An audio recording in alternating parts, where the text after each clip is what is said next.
दुनिया की सबसे बड़ी ऑयल पावर में गिने जाने वाले रूस आज उसी पेट्रोल के लिए भारत पर निर्भर हो रहा है। जी हाँ, जिस देश से भारत सस्ता कच्चा तेल खरीदता था, उसी तेल से तैयार पेट्रोल अब वापस रूस भेजा जा रहा है। यानी हालात ऐसे बन गए हैं कि रूस को अपना ही बेचा हुआ तेल भारत में रिफाइन होने के बाद दोबारा खरीदना पड़ रहा है। आइए समझते हैं पूरी कहानी। रूस दुनिया के सबसे बड़े ऑयल और गैस प्रोड्यूसर में शामिल है, लेकिन पिछले कुछ महीनों में यूक्रेन के लगातार ड्रोन हमलों ने रूस के एनर्जी सेक्टर को बड़ा झटका दिया है। यूक्रेन ने रूस की कई ऑयल रिफाइनरियों, ऑयल स्टोरेज सेंटर्स और दूसरे एनर्जी इंफ्रास्ट्रक्चर को निशाना बनाया है।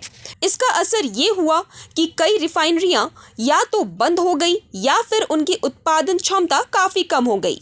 अब यहाँ एक बात समझना जरूरी है, कच्चे तेल यानी क्रूड ऑयल से सीधे पेट्रोल या डीजल नहीं निकलता। इसके लिए उसे रिफाइनरी में प्रोसेस किया जाता है, लेकिन जब रिफाइनरियां ही प्रभावित हो जाएं तो पेट्रोल और डीजल का उत्पादन भी कम हो जाता है।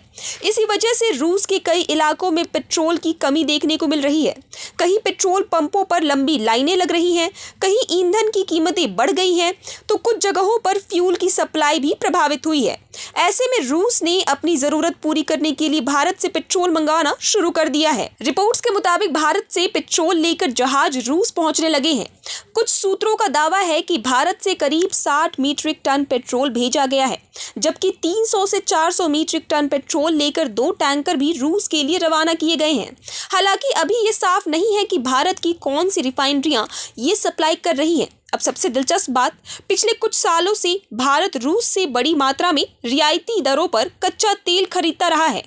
भारतीय रिफाइनरियां उसी क्रूड ऑयल को प्रोसेस करके पेट्रोल और डीजल तैयार करती हैं और अब वही तैयार पेट्रोल रूस वापस खरीद रहा है।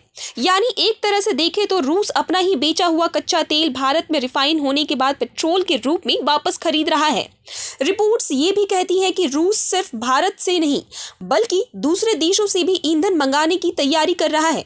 साथ ही घरेलू जरूरतों को देखते हुए डीजल एक्सपोर्ट्स पर रोक जैसे विकल्पों पर भी विचार किया जा रहा है। रूस के राष्ट्रपति व्लादिमीर पुतिन ने भी माना है कि यूक्रेन के ड्रोन हमलों की वजह से कुछ इलाकों में ईंधन की कमी हुई है। हालांकि उनका कहना है कि इन हमलों का युद्ध में रूस की सैन्य स्थिति पर कोई असर नहीं पड़ रहा है।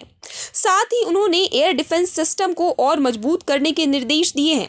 फिलहाल इतना साफ है कि यूक्रेन के ड्रोन हमलों ने रूस के एनर्जी सेक्टर पर दबाव बढ़ा दिया है और इसी दबाव के बीच भारत रूस के लिए एक अहम ईंधन सप्लायर बनकर उभरा है। फिलहाल इस खबर में बस इतना ही। ऐसी अपडेट्स के जुड़े रहे हमारे साथ। आप देख रहे हैं प्रभात खबर। प्रभातखबर.com, विश्वास वही, रफ्तार नहीं।